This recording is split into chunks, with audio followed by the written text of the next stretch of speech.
Welcome to the Media Tastemaker Summit, produced by TasteTV. Today's summit panel is Building a Media Tastemaker Empire, in conversation with Chris Knight, President and CEO of Gusto TV and Gusto Worldwide Media. Today's moderator is Margaret McSweeney of Kitchen Chat. Was television, and it was good. But soon the world demanded more programming, more choices, and the large conventional channels began to lose market share. And so specialty channels were born, and all was good in the land. And in the world of specialty channels, Knight Enterprises prospered, making quality award-winning lifestyle shows. We became one of Canada's leading content distributors, selling our programming not only to Canadian channels, but all over the world.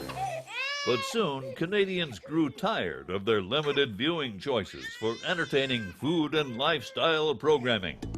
And so, Gusto was born.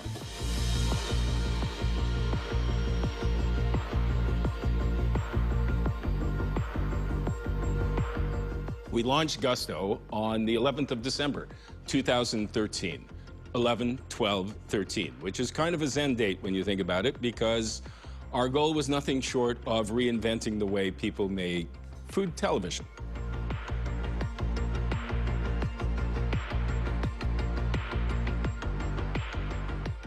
So why did we launch Gusto? Well, we felt there was room in the marketplace for an alternative to game shows, contests, guys with big hair eating hamburgers the size of their heads and yelling at you.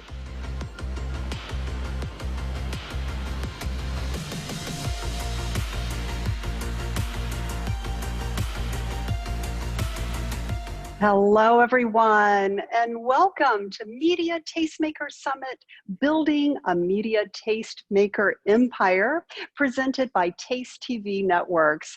This is your moderator, Margaret McSweeney, here with my co-host from Kitchen Chat, Chef Jamie Larita, and we are so excited, delighted, and honored to be featuring a true media builder empire himself, Chris Knight. He is the president and CEO of Gusto Worldwide Media, and we are so excited to ask him some wonderful questions and get the great recipe for success from Gusto TV. So welcome, Chris. Hi. Great pleasure to be here. Oh, well, I guess we could begin with this. What is Gusto TV? Can you share with us the background? We saw that great clip, but what a visionary you are to see this need in the marketplace. Yeah, I mean, Gusto TV, as we like to say, is the world's best food channel. We launched originally here in Canada as a linear pay television channel, as an alternative to what was in the market. And the thinking being that, you know, when you went home at night, there were lots of different channels for sports and movies and dramas, but really only one place to go that consistently had food programming. And we felt that there was room for an alternative to that. And we launched the channel, and it's been wildly successful and growing by leaps and bounds ever since. We're now on, as well as in Canada, we're in the UK. We're about to launch in a couple of places in the EU. We're in Singapore, China, Australia, the US, of course, Latin America, and we continue to grow. That is amazing. So as you're building this incredible empire, what is your next big goal?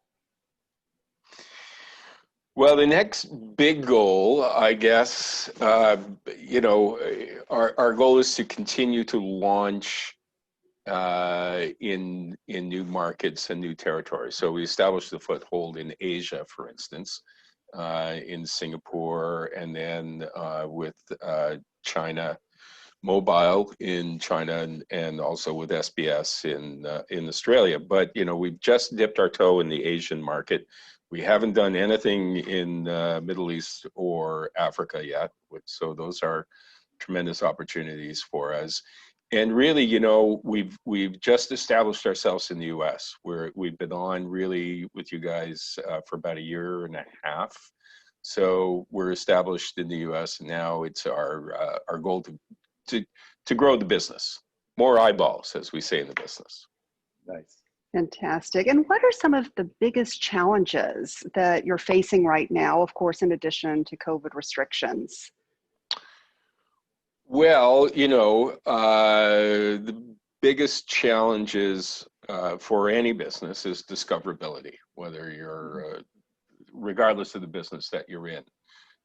Our competitors are large multi-billion-dollar corporations who spend more on fridge magnets than our entire marketing budget.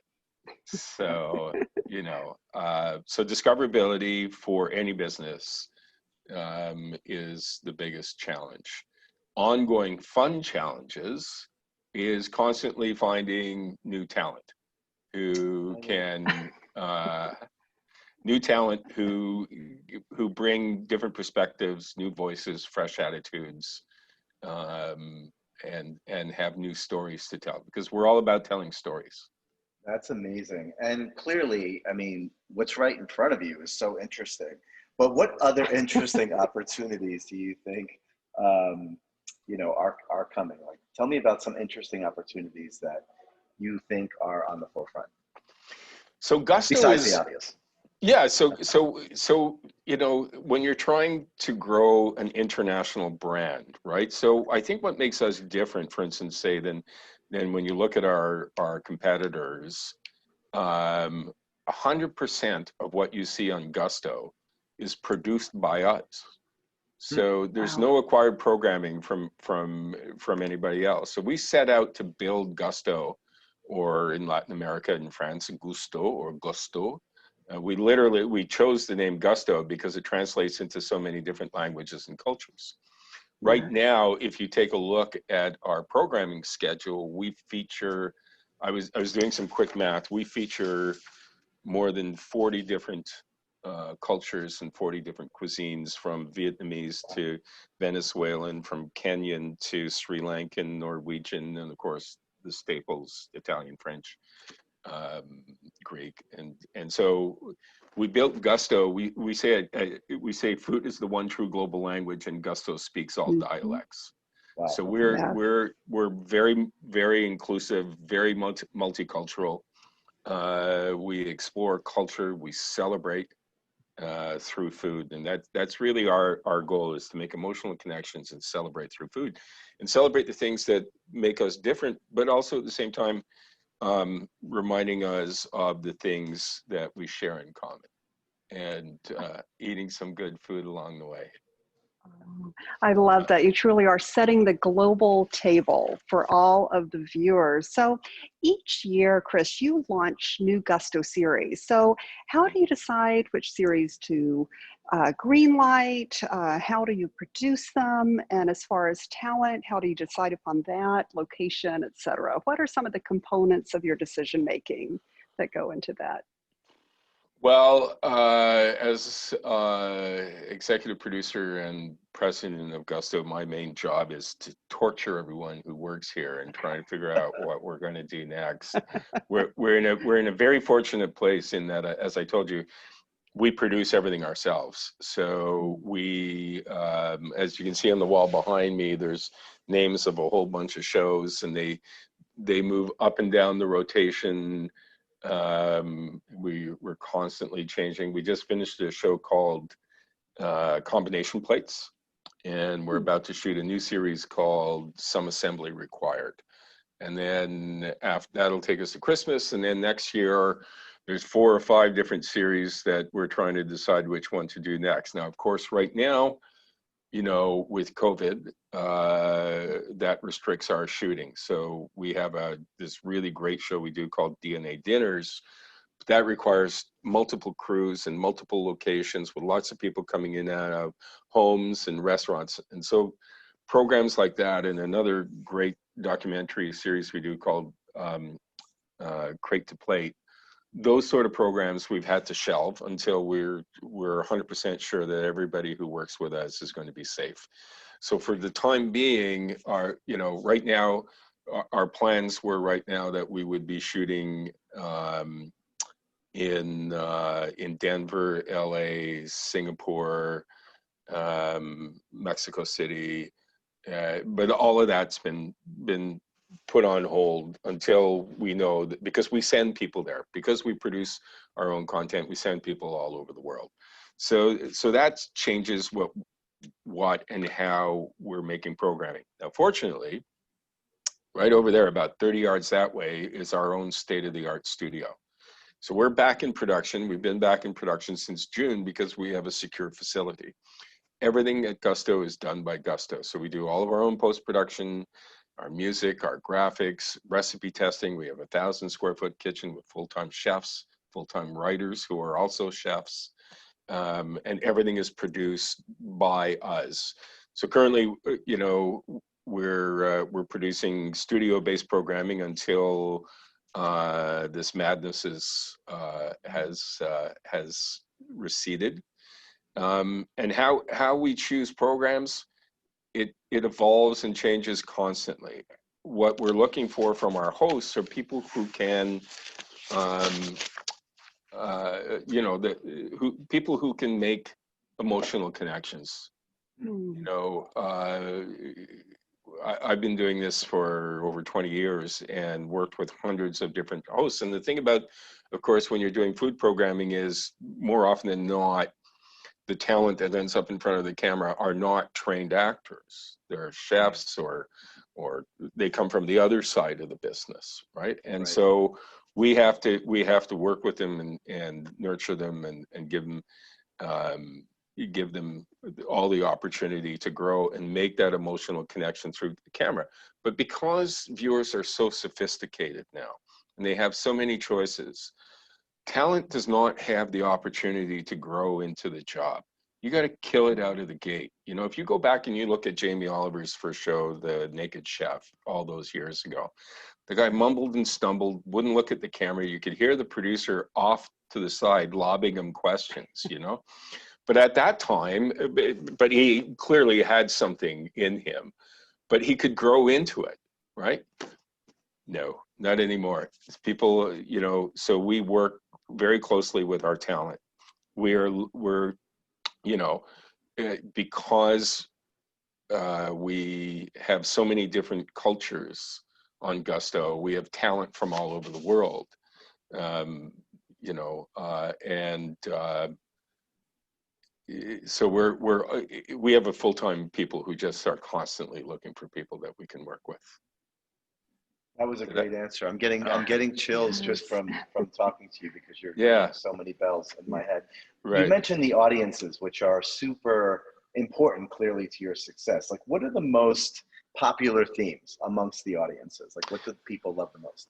So typically Gusto skews about 65, 66% female. And interestingly enough, almost 40% of our audience is under the age of 40. So if you're wondering where millennials are, they're watching Gusto. And there's a couple of reasons for that. And these are pre-pandemic statistics, of course. But, you know, millennials, the upper end of the millennial cohort, when they go home tonight, they're going to be planning their 40th birthdays. They're not kids anymore. True. You know, they've got mortgages and babies, and some even have cars. And, you know, food is important to them. Typically, as a cohort, they will pay more for groceries if there's a cause attached. So organics, farm to plate, sustainable fisheries, sustainable oceans. And because we're joyous and inclusive, nobody gets voted off. We don't do contests. We don't do game shows. The other guys do that, and they do it well. So, you know, and we hope they keep doing it. And so, you know, for us, food is a joyous experience, and our goal is to entertain you and make you hungry. You know, so what works is seasonal and regional. So, for instance, in the U.S., we're currently on. We're on Pluto, Zumo, Distro, Tubi, Tiki, Samsung, Vizio, Sling, Stir. So there are multiple different platforms that you can see us on in the United States. So we're just wrapping up barbecue season, for instance. So we have heavy rotation on barbecue. Now we'll move into the Christmas season, and as the fall comes, baking programming becomes more popular. And we have great baking shows, and of course, holiday specials will start ramping up pretty soon. So, and you know, in Asia or in Latin America, some of our programming, you know, we skew the schedules to focus a bit more on our Asia and Latin American talent. But interestingly enough, you know, it's the stuff, for instance, in Asia, our hosts that are from different parts of the world, in other words, non-Asian, resonate really, really well. You know, I mean, I guess when you're living in Thailand, there's lots of places locally that you can see Thai content. But when we bring you stuff from all over the world, and if you're interested in food and cooking and food travel and everything, we're a really cool place to go. As I said, we produce everything. We shoot it in 4K. Our production values are exceptionally high. We constantly win awards for it. So it's a really great viewing experience. Did that answer your question? Yeah, it did on many levels. No, it definitely did. And Chris, you mentioned platforms and discoverability on the platforms. What are you finding to be the most effective way to grow your audiences across the platforms? Well, I'm not telling you. So the secret sauce. You know, so first of all, nobody's advertising anymore, right? Advertising revenues all over the world are dropped, but competing with billion-dollar corporations toe to toe buying advertising dots and spots is not a growth strategy for us. And so we a lot of our stuff obviously is through social media, different ways of marketing the channel. But people are finding us. You know, and I'm speaking now mainly of the U.S. People are finding us because we are on multiple platforms, and they're looking for alternatives. You know, when you go home at the end of the day and you crack a beer or get a glass of wine and you sit down in front of whatever screen it is that you have, you do so for one reason only, and that is to be entertained, to be taken away from your lives. And for a significant percentage of the population, they choose to be entertained by food programming. Now, you know, we have a very clear lane that we're in terms of that programming. As I said, we don't do contests, we don't do game shows. We are joyous and celebratory. We do, you know, food shows, cooking shows, travel shows, anything to do with food that doesn't require somebody being told they're not good enough, we do. And our, you know, our subtext is, you know, no matter your God, your paycheck, or your postal code, at the end of the day, you will sit down with somebody that you love and care about, and you will have something to eat and talk about your day. And when somebody gets married or graduates or has a birthday or passes away, they're going to pass around a cheese plate, because food is central to all of our lives. The way we celebrate, the way we connect with each other, it all has to do with food. And so that's subtext to everything that we do. It's, you know, you'll constantly hear our hosts. If you're watching one of our shows, you'll never ever hear somebody say, now a quarter cup of this or a half a cup of that, or the oven's at 350 degrees. Never. But what they will talk about are tastes and textures and aromas, and childhood memories and stories and etymology and everything to do with the experience of food, which even now is probably, you know, making yourself something delicious is the most nurturing thing that we can do for ourselves and for our friends and our family who are in our bubble and no one else. All of you people, and wash your hands. It's something really amazing and wonderful that you can do for yourself in the middle of all this madness.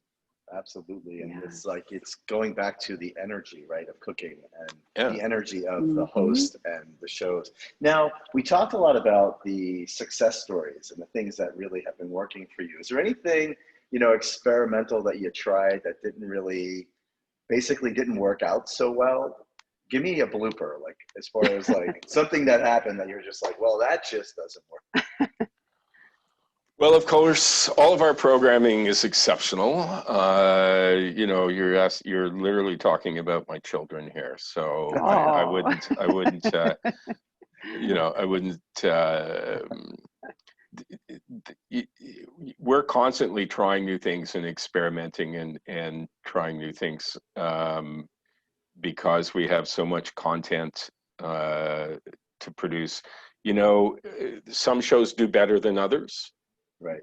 But in the business, we're what's called a sticky channel, which means that people, and this is true of many specialty channels, when people turn us on, they leave us on for a long time. So they're not tuning in for one particular show. They turn us on and they leave us on. You know, we've tried some goofy things. We did a social media contest where we had people send us pictures of their food tattoos, and Let's see, do I have any? I was about to say, do you we have made any food tattoos? yeah, and we got a lot. We got tons, and then we randomly picked a winner, and we sent $1,000 to the food bank in that person's hometown. I almost have to know which one like stood out. It was there was a young man had a giant kale tattooed across his whole back.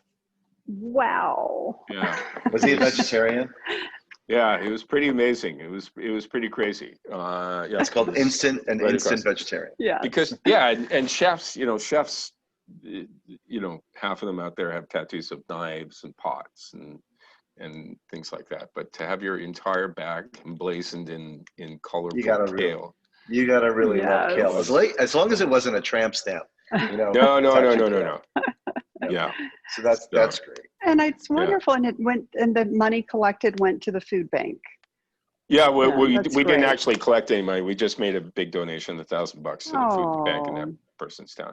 But you know, for us, That's like wonderful. right now, the biggest, I guess, one of the challenges is that in March of this year, we were projected to launch our e-commerce business in the U.S., which we've actually had to put on hold for the time being. So that's an exciting growth opportunity for us is to move into e-commerce because of the nexus of technology. It's the next obvious, well, maybe not obvious to everyone, but it's the evolution of Gusto. Yes. Yeah. You previously touched upon a few of the differences with your competitors, but how are you really different from the established brands out there? Food Network, Tastemade, Travel Channel, etc. Yeah, well, as I said, Food Network does their thing, and they do it well, and I think if you look at Gusto side by side, there'll be no comparing. There'll be no comparing us to Food Network. Don't get me wrong. I used to make lots and lots of programs for Food Network before we launched Gusto, and they're great people, but we're just better than they are. So did I say that out loud? So can we edit that part? Travel Channel has some great travel shows, but they're not all food all the time. They have a different take on things. For some of the online platforms that are now trying to move into the streaming business, I'll let you guys decide. For us, if you look at our programming, everything is shot, in 4K. There's tremendous attention to music, to set design, to host, to the the diverse cultures that we cover. Our hosts are all young, millennial or younger. They're articulate, passionate, joyous. you know, for us, it's the global experience of food. So I think if you watch us for, you know, half an hour, you go, oh yeah, okay, I get it. You know, music is tremendously important to us. For our studio shows, set design is really important. Yeah, and because we produce it all ourselves, we can sort of nurture and grow the brand. You know, it's yeah. I think we've got a lane, and we're doing pretty well with it. That's amazing. And Margaret, you mentioned the word competitors before. So Mm-hmm. as far as competitors and all of these people that are doing Instagram and Facebook and creating their own, you know, tiny bubbles in the universe, do you consider any of those people competition at all? I mean, are they even competition? Well, everything's competition. There's no question. Yeah. You know, I mean,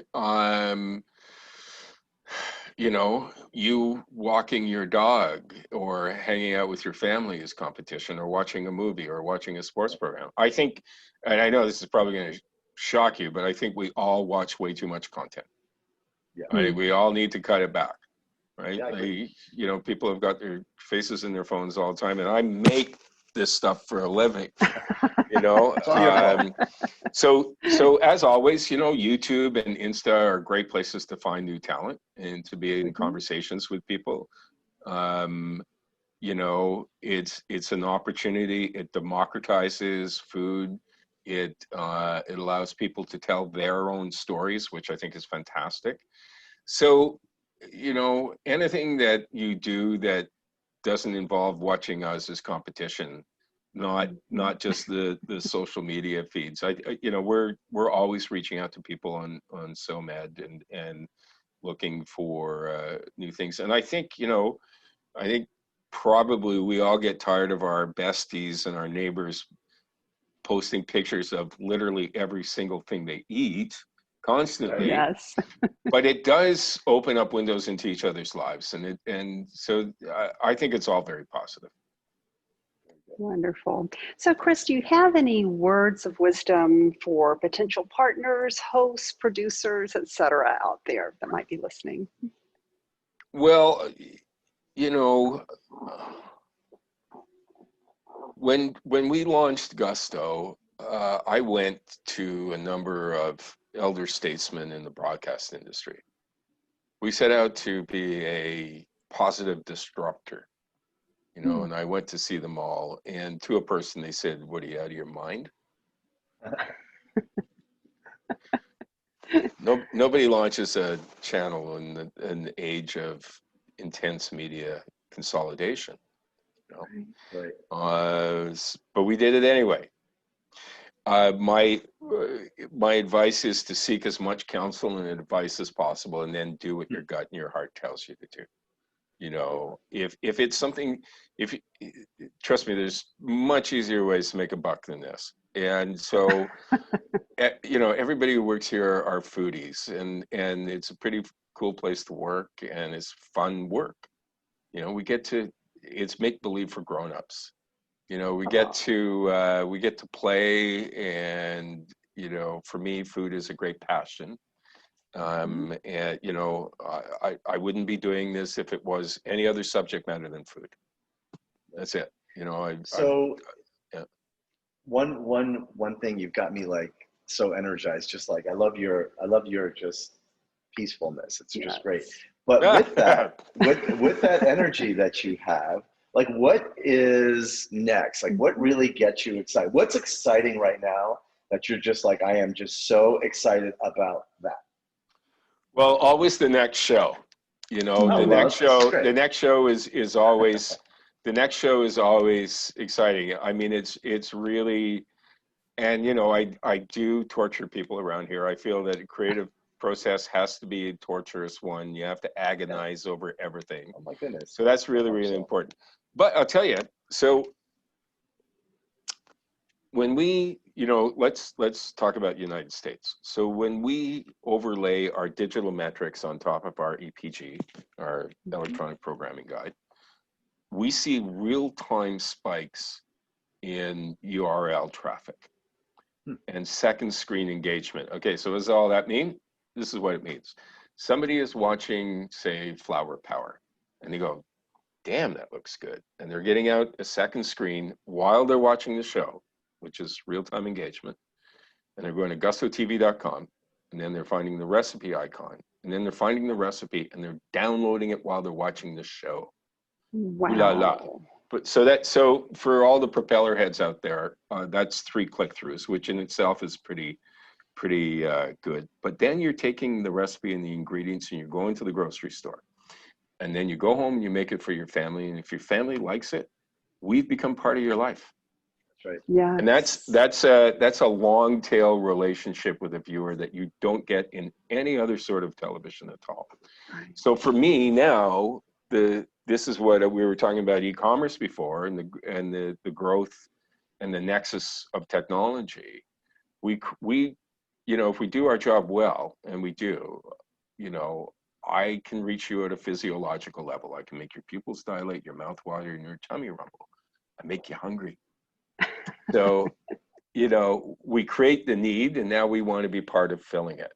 So bringing the vision of content and the fulfillment that the need is created by that content through meal kit deliveries, white label products, partnerships with bricks and mortars like Kroger's and stuff like that. To me, that is a new frontier. And that's really, really exciting. And that's something we've been working on for years. And so that's one side of it. But always the next show. The next show is always the most exciting thing. That's a great answer. People ask me that, Margaret, like, Right. what is your favorite dish? What do you love to create? I'm like, the next thing that I make.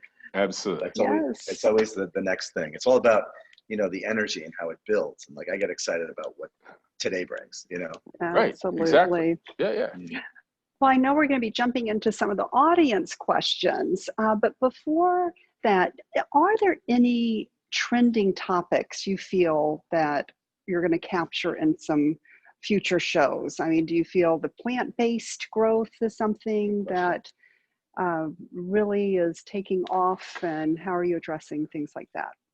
Sure. So, because of the sheer volume of content that we do, there hasn't been much that we haven't at least touched on. So for instance, we do a show called The Urban Vegetarian, which is the only vegetarian show I know of where we never mention the word vegetarian in the show. Wow. And nobody talks about, the health benefits of vegetarian. We have a host, Desiree Nelson, who's fabulous, stylish, urban, successful woman who eats food that happens to be vegetarian, not because she has to, but because it's delicious. And that's kind of the messaging that we get across in that show.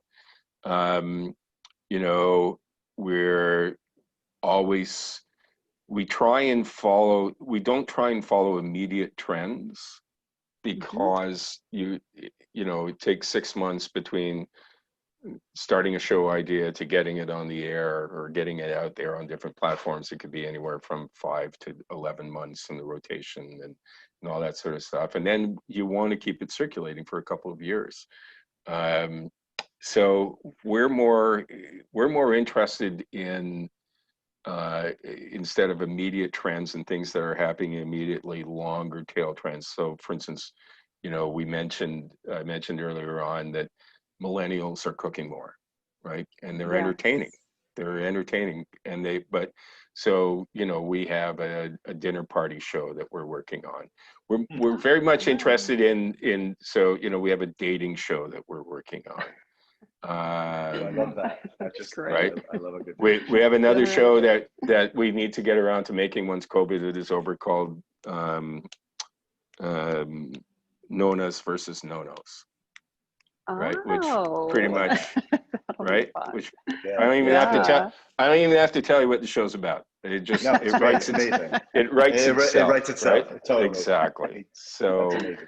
yeah, fresh. We just finished a show called Combination Plates, where we pick two cultures and two cuisines, like India and Greece, and then we explore the different cultures and some of the rudiments and structures of food and cooking and cuisine, and then we mash them together and we make a dish that involves, you know, Greek and Indian culture and cuisine in a dish that's never ever been made before, ever. Wow. And Wow.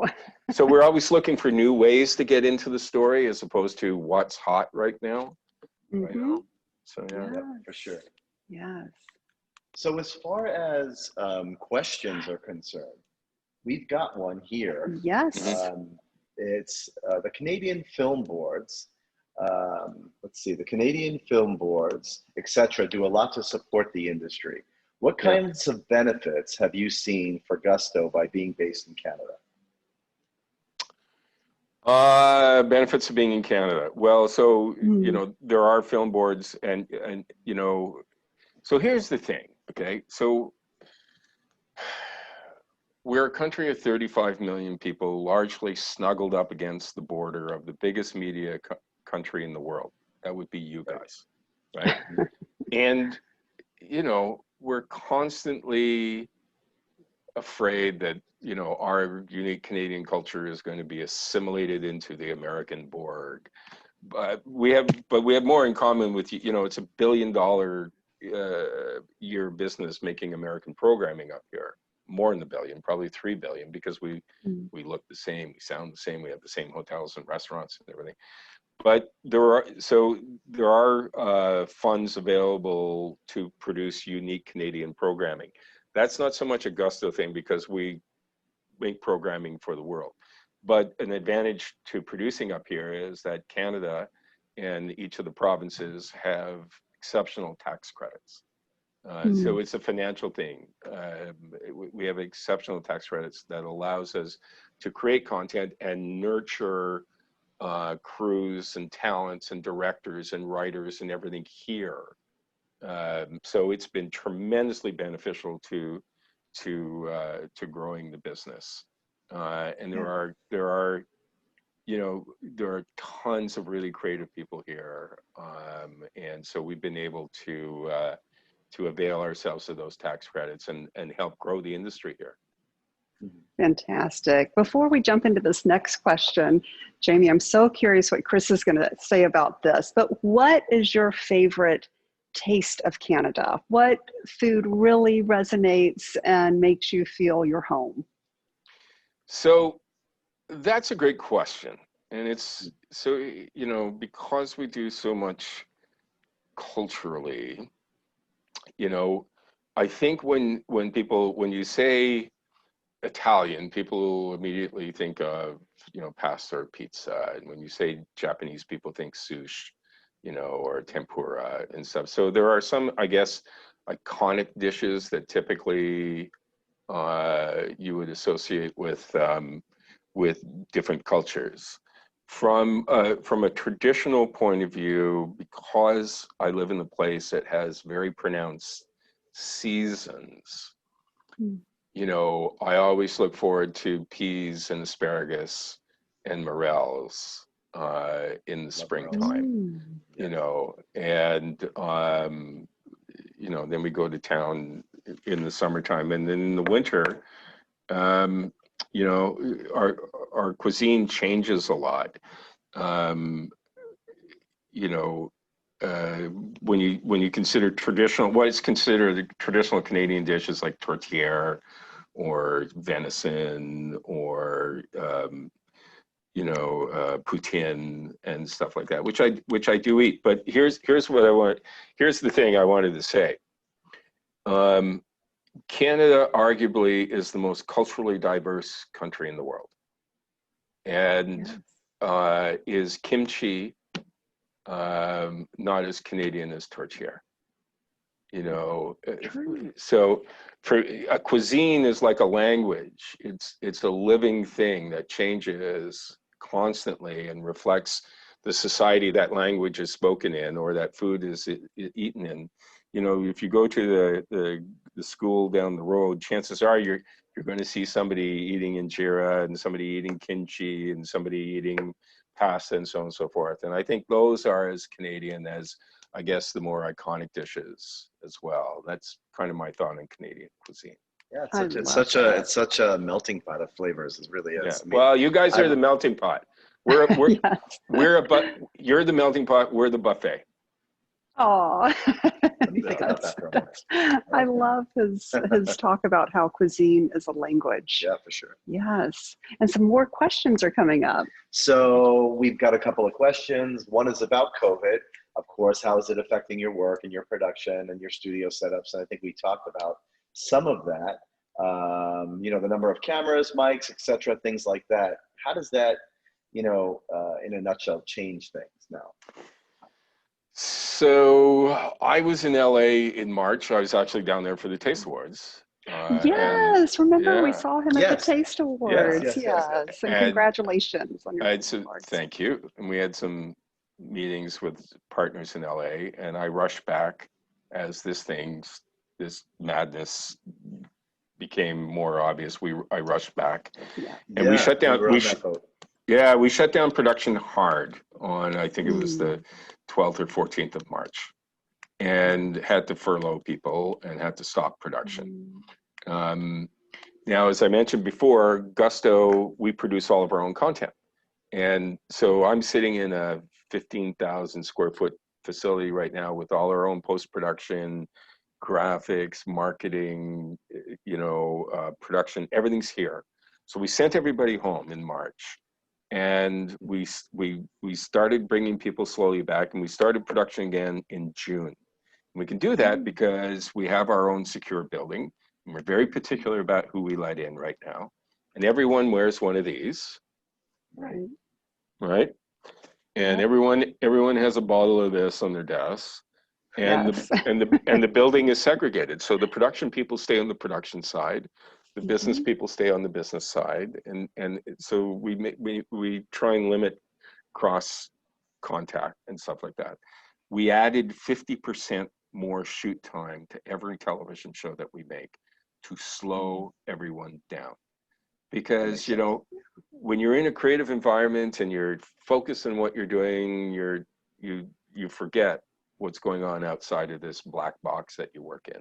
And so we have somebody on all the crew, everybody wear masks.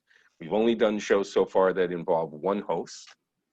So there's Mhm. only one person ever who's not wearing a mask, and that's only for the shooting time. We've slowed the production down. We've changed lighting, so the lighting guys don't have to get up and move lights around. We changed shooting lanes for cameras. We have a full-time person who just goes around wiping things down in the studio. Camera operators who typically have an assistant who would go and get them batteries or lens changes and stuff like that are now required to do it themselves, which is why we've added more time to the shoot schedule. It's just, what we do is tremendously fun, and we're very excited about taking over the world. But That's great.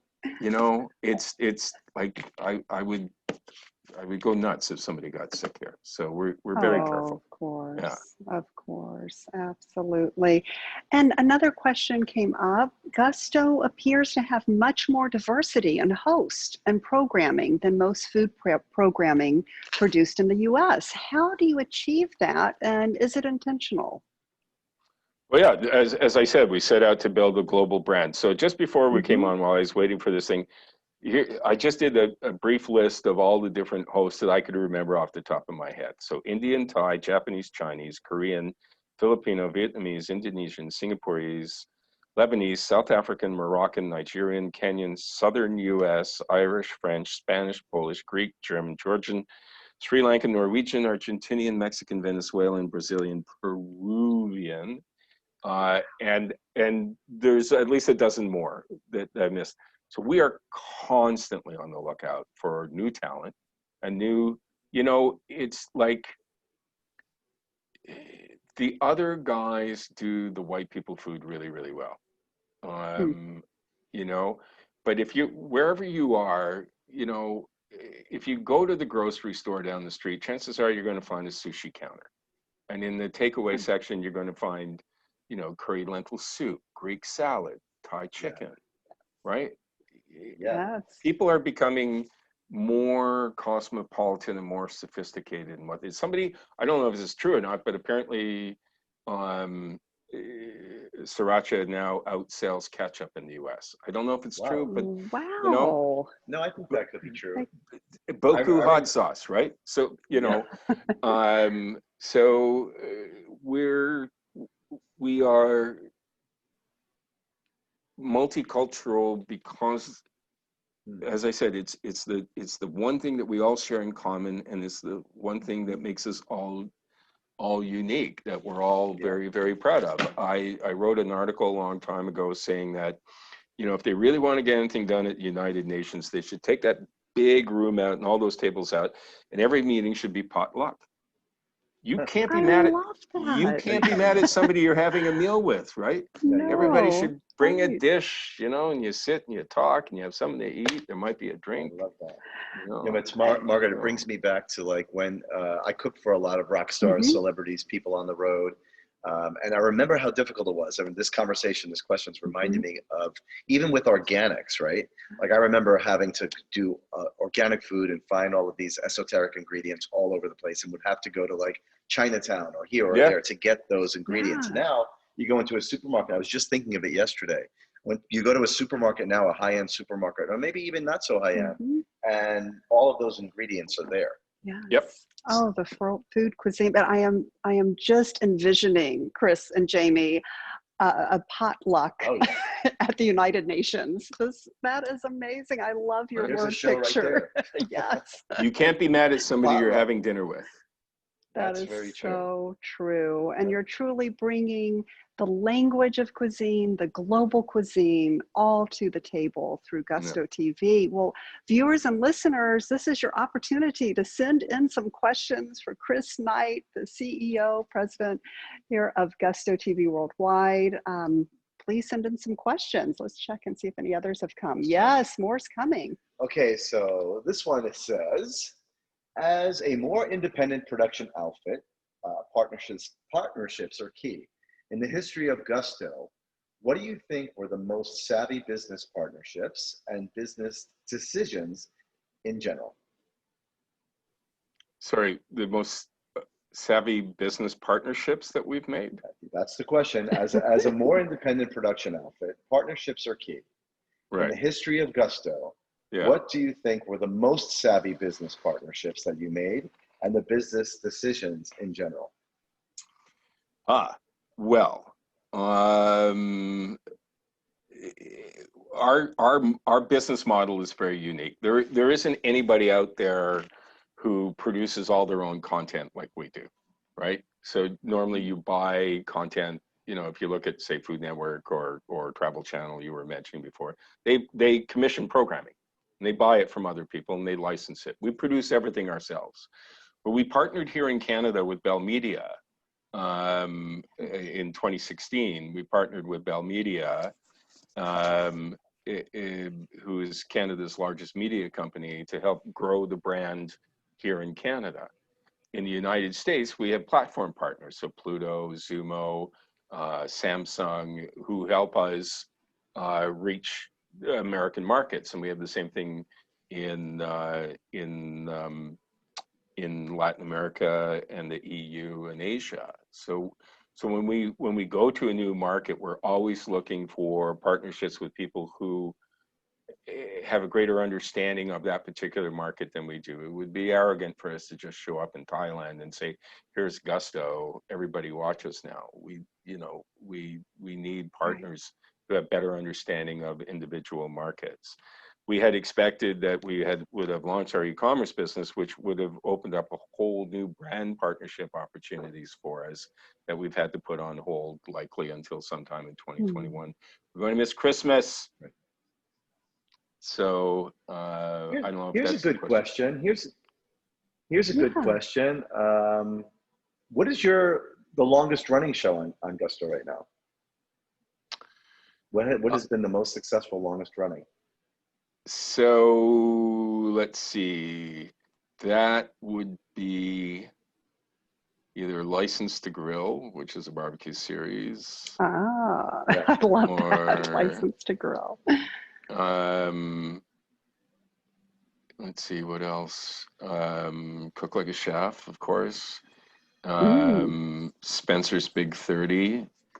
But you know, and again, we're different, right? So it's kind of a TV thing where you get a show that does really well and you do it to death, right? So typically we'll typically do 3 seasons of a show and then move on to something else.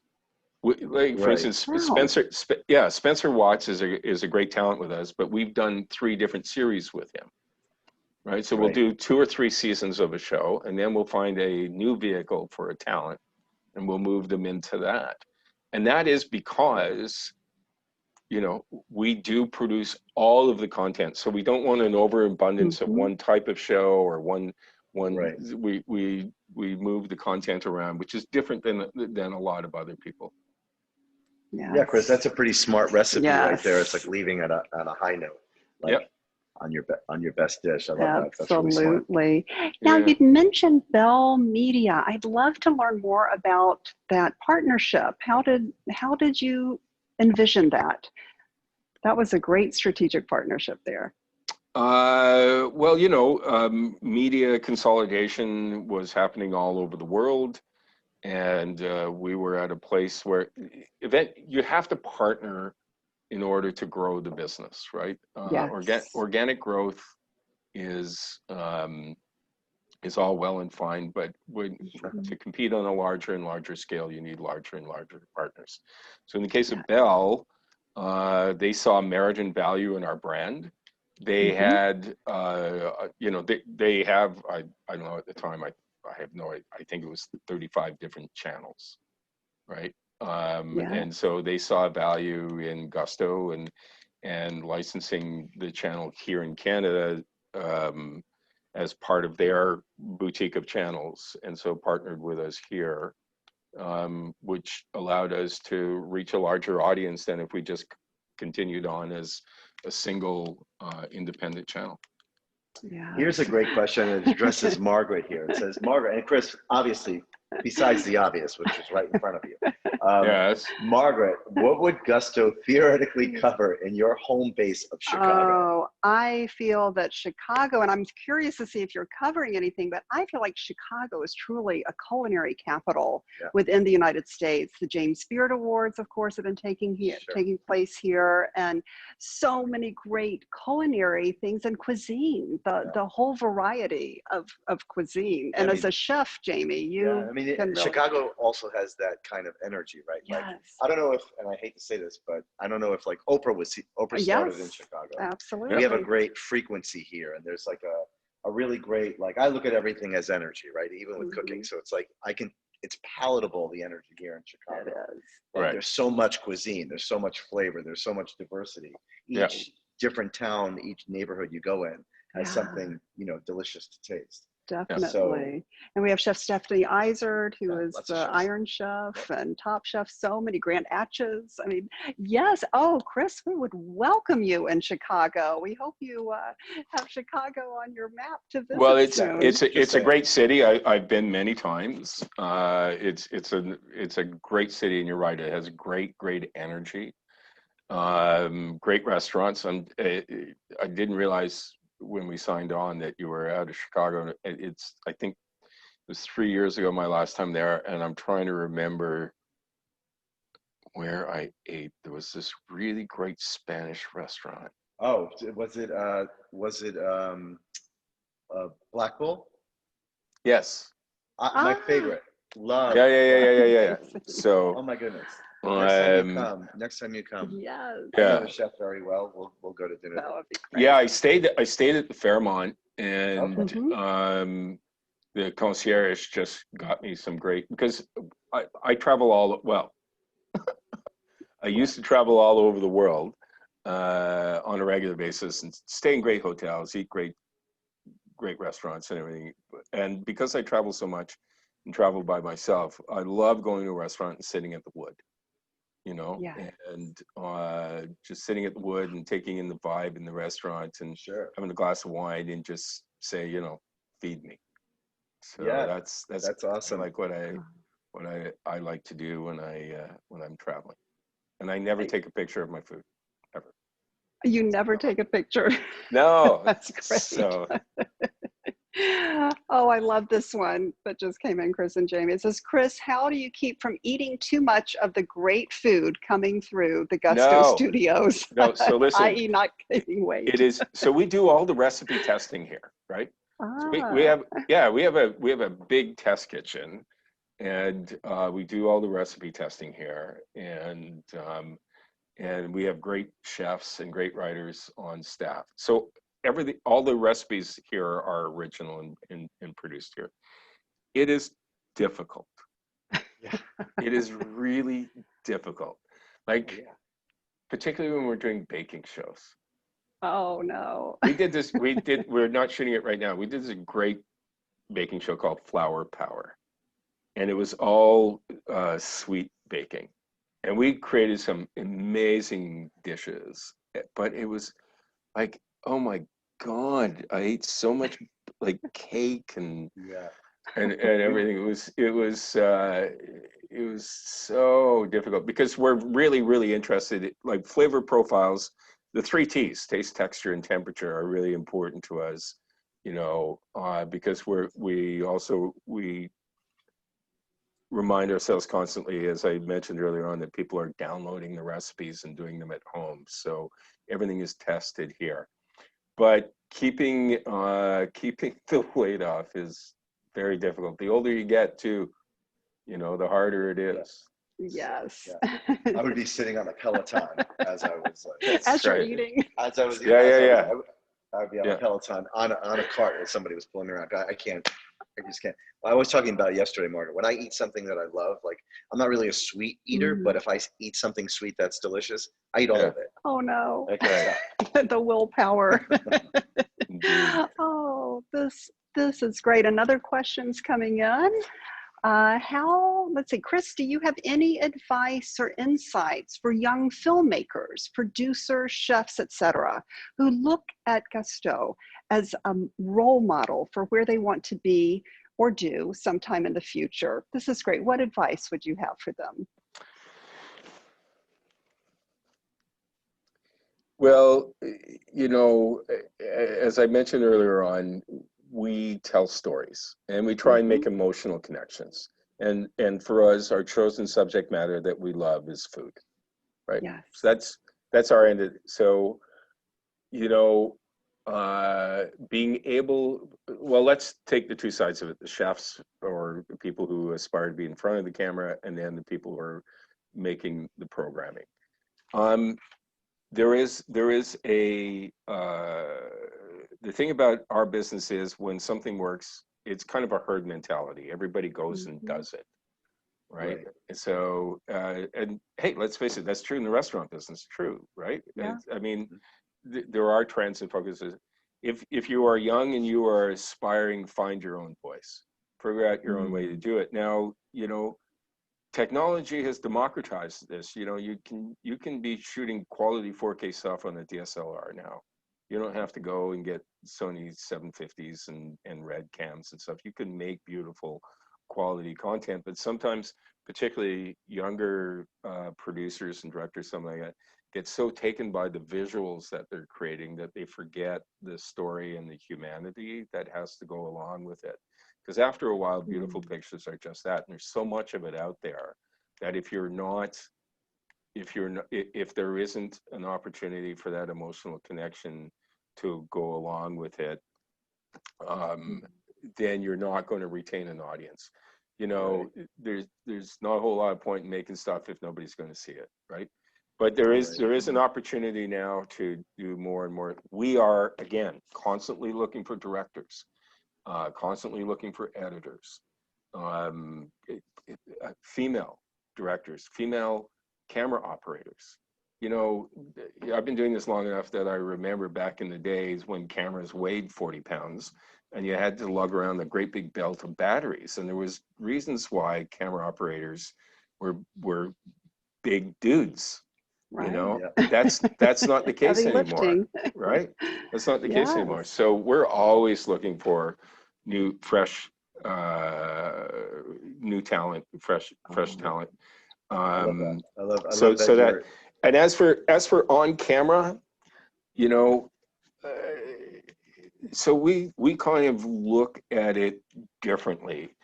If you are the chef of a super popular restaurant, like, you know, really, really popular, and people, you know, we don't really care. Yeah. It to me, it's about your love and your passion and your ability to tell those stories and make that connection with Yes. right.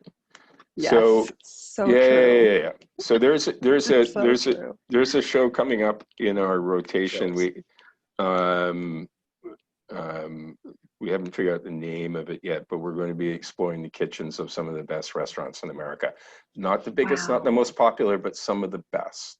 Right. Ooh. So for Oh, me, so last time I was in New York, You're looking for hosts. yes. so You're looking for hosts. right. So Yeah. for me, that's because here's the thing, guys. So that we tell this. So when we hire somebody to be the face and the host of one of our shows, we put them through a boot camp. We spend a couple of days with them, and we break you down like a wild pony. And right, but we spend a couple of days working with you on camera, and we give you all the tips and the techniques and everything that we've learned of 23 years of doing this. Because remember, we were talking about earlier on, you don't get to grow into this gig anymore. You've got to be great out of the gate. So we work with you, and we work on pacing and image and eye contact and vocabulary. We spend a lot of time working with people on rhythm, meter, tone, vocabulary, and how you speak, because your voice is your most powerful tool on television, which is a visual medium, but it's your voice that matters the most. Because what we tell people is you have to make that emotional connection. This is something that you have to have True. inside of you. I Yes. can help you be really good on camera, but I can't. The dead doll's eye of a camera lens, you know, sucks you in, and then we digitize you and we chop you up into little pieces, and then we literally bounce you off a satellite in outer space, or send you hurtling down in a Sparrow pipe across the interweb into the homes of people that you will never ever meet. And Right. somehow you have to make an emotional. Some people are going to say, "Oh, I like that person. I like that person." Yeah, you have to tug at the heartstrings. You got to make them love you. Yeah, I love that. Yeah, man. Absolutely. So those are the people we're always looking for. That is amazing. I'm so glad we met. I think you are fabulous, and you have such good energy. I can't even take it. We have a final question. Yes. And what is it, Margaret? What is next for Gusto in 2021, 2022? Well, 2021, we will probably do what we were supposed to do in 2020. So open an office. That's the great answer. Yes. Yeah. Everything we were supposed to do last year. Yes. Producing content in the markets that we're in. So producing in the US, producing in Asia, producing in the UK, opening an office in the US, you know, building our e-commerce business, making more content, looking for new ways to tell great stories. That's what we do every day. That's what gets us up in the morning. Awesome. I love this. Thank you so much, Chris, for sharing your story and the Thank you for asking story me. of Gusto. This has just been so wonderful, So and congratulations on building an amazing tastemaker media empire. You clearly deserve it. Yes. You have the passion for it, and obviously it's written all over you. Well, listen, guys, I Absolutely. thank you. You were both wonderful. Great questions, and as soon as the madness ends, I'm coming to Chicago. Can't We wait. can't wait. I'll cook for you. Yes, he's Okay. amazing. Thank you Great. so much, Chris. And thank you to TasteTV Network. And please tune into Gusto and visit Kitchen Chat as well. And always remember to take a moment and savor the day. Take care. See you, Thanks. Chris.